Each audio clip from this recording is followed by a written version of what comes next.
අංගම්පොර ගන්නවා දාන්න කිව්වේ. ගහගන්නද? ඔව් මේ අංගම්පොර කියන්නේ ගහගන්න එකනේ. අංගම්පොර කියන්නේ ගහගන්න එක නෙමෙයි. ඒක අපේ නිලෝකේ සංස්කෘතික සටන් කලාවක්. එහෙමද? අපි අතරින් ඉන්නේ. මේ මාත් අහලා තියෙනවා මේ අංගම්පොර ගොඩාක් සංස්කෘතික ශ්‍රේෂ්ඨ වලින් පෝෂණය වෙලා තියෙනවා කියලා. ඔව් විශේෂයෙන්ම බෞද්ධ දර්ශනයේ සංස්කෘතික ප්‍රතික්‍රමයේ අංගම්පොර ශිල්පියා 60 දෙනෙක් තියෙනවා. ඒක තමයි එහෙනම් ආනන්ද ළමයිනුත් අංගම්පොර කරන්නේ. දැන් මොකද මේ දැනගෙන මේ දෙනෝයි ගෞරවන්නද? අංගම්පොර කියන්නේ විශාල විෂයක්. අපි තමයි ඉන්න උනානේ. ඒ වගේම අපිට දැන් අංගම්පොර ක්‍රීඩාවක් විදිහට හදාරන්න පුළුවන්. එහෙනම් අපි සටන් ටිකක් බලමුද?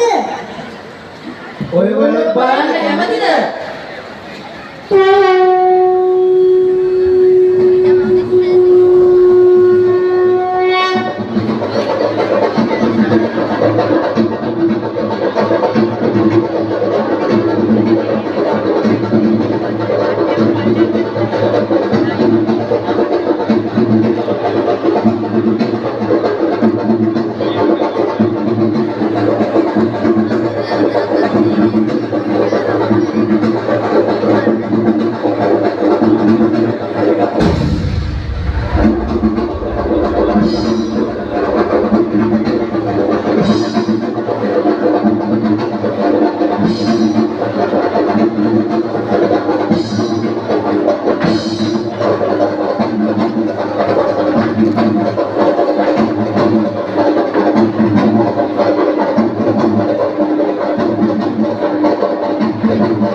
Ahasaka kodura das kiau